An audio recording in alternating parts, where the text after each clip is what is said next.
তো বাড়িয়ে দাও তোমার হাত। আমরা এসে 154তম সপ্তাহে উপস্থিত হয়েছি। আজকে আপনাদের খাকুরদা বাজারে হনুমান মন্দিরের ঠিক উল্টো দিকেই সহযোগী কাগজের নৌকার সাথে এসে হাজির হয়েছি ডক্টর মৌসুম মজুমদারের পথকে পাঠিয়ে করে স্বামী বিবেকানন্দর জন্ম জয়ন্তীতে শ্রদ্ধার্ঘ্য জ্ঞাপন করে। আসুন, আপনারা দেরি করবেন না। আমরা 3:30 থেকে 5:30 পর্যন্ত আছি এখানে। একজন মানুষের পাশে দাঁড়াতে পারি, এই আমাদের অঙ্গীকার। তাই আপনিও চাইলে এই মহান যজ্ঞে সামিল হতে পারেন। দেরি করবেন না। আমরা 5:30 পর্যন্ত আছি, সম্পূর্ণ বিনামূল্যে। আপনাদের প্রয়োজনীয় সামগ্রিক সংগ্রহ করুন, দেখুন, পছন্দ করুন, আর যদি পছন্দ হয় তবেই সংগ্রহ করুন, সম্পূর্ণ বিনামূল্যে। আর যদি এই মহান যজ্ঞে সামিল হতে চান তাহলে আসুন। আপনার বাড়িতে যদি অনেক প্রয়োজনীয় সামগ্রিক আছে যেগুলো হয়তো আর ব্যবহার করেন না, আলমারির কোনায় বা বাড়ির যে কোনো একটা কোনায় রেখে দেন, সেগুলো ব্যবহারযোগ্য করে আমাদেরকে জমা করুন। আমরা অঙ্গীকার করছি এগুলো যাদের মুখে হাসি ফোটাবে তাদের কাছে আমরা পৌঁছে দেব। এভাবেই আমরা মেদিনীপুর জেলা, পশ্চিম মেদিনীপুর জেলা, পূর্ব মেদিনীপুর জেলা এবং ঝাড়গ্রাম জেলার বিভিন্ন জায়গায় আমাদের এই মানবিক প্রয়াস অনুষ্ঠিত করে আসছি। আজকে আমাদের 154তম সপ্তাহ, আমাদের 54তম প্রয়াস, 154তম প্রয়াস। এই প্রয়াসে আপনিও সামিল হতে পারেন, একজন মানুষের পাশে দাঁড়াতে পারেন। তাই আর দেরি নয়, আমরা থাকবো আপনাদের খাকুরদা বাজারে হনুমানজি মন্দিরের ঠিক উল্টো দিকে 5:30 পর্যন্ত। আমরা অ্যাকচুয়ালি সবাই হচ্ছে সহপাঠী, একদম ক্লাস 1 থেকে 12 পর্যন্ত সবাই একসঙ্গে পড়াশোনা করে পরে আমরা যোগাযোগ থেকে বিচ্ছিন্ন হয়ে গেছিলাম। এখন ইন্টারনেটের যুগে হোয়াটসঅ্যাপের মাধ্যমে আবার আমরা সেই পুরনো বন্ধুত্ব ফিরে পেয়েছি। 2018 থেকে আমরা হোয়াটসঅ্যাপের গ্রুপ একটা খুলি প্রথম, যার নাম কাগজ।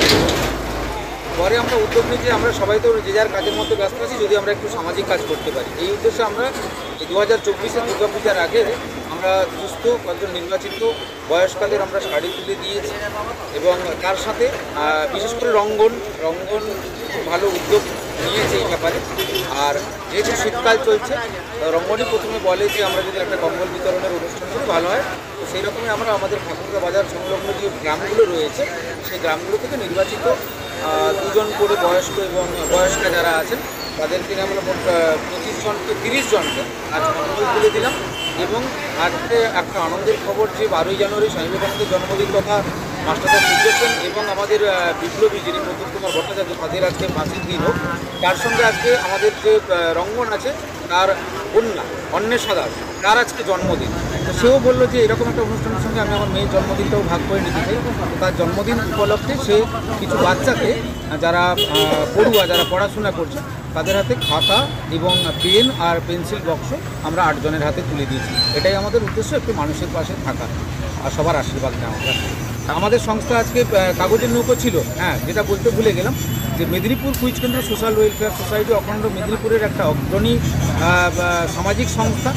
তাদের আমিও সেই সংস্থার অবশ্যই একজন সদস্য। তো আমাদেরও আজকে উদ্যোগ ছিল যে মানবিক দেওয়াল কর্মসূচিটা এটা করার। মানবিক দেওয়াল মানে হচ্ছে যে আমরা বাড়ির থেকে যাদের ব্যবহারকৃত জামাকাপড়, বই, খাতা, জুতো যা আছে বাড়িতে ফেলে না রেখে যদি কারুর ব্যবহারে লাগে, যেটা আমরা ব্যবহার করছি না, সেগুলো কালেক্ট করে আমরা বিনামূল্যে সবাইকে বিতরণ করি। এটা আমাদের মেদিনীপুরে হয়ে থাকে। এছাড়া মেদিনীপুর, পাঁশকুড়া, ঘাটাল, কাঁথি, এগরা, ঝাড়গ্রাম সব জায়গাতে হয়ে থাকে। আমাদের আজকে 155তম কর্মসূচি। সেই কর্মসূচিটাও আমরা একসঙ্গে কাগজের নৌকার সঙ্গে করলাম। একটা কথা বলি এর মাঝখানে, এই ডক্টর মৌসুম মজুমদার যিনি প্রয়াত হয়েছেন শিক্ষারত্নপ্রাপ্ত শিক্ষক, তিনি তার মস্তিষ্ক প্রসূত এই ভাবনা মানবিক দেওয়াল, এখন কিন্তু এই মানবিক দেওয়াল কর্মসূচিটা অনেক সংগঠনই করছেন। যাই হোক, আমরা আমাদের কাজগুলোকে যাতে সমাজের মধ্যে ছড়িয়ে দিতে পারি এবং মানুষের পাশে দাঁড়াতে পারি, এটাই আমাদের কর্মসূচি। সহযোগী সংস্থা ছিল মেদিনীপুর কুইজ কেন্দ্র সোশ্যাল ওয়েলফেয়ার সোসাইটি। আপনার নাম? নরসিংহ দাস। আমি কাগজের নৌকার একজন সদস্য এবং কুইজ কেন্দ্রেরও সদস্য। ধন্যবাদ।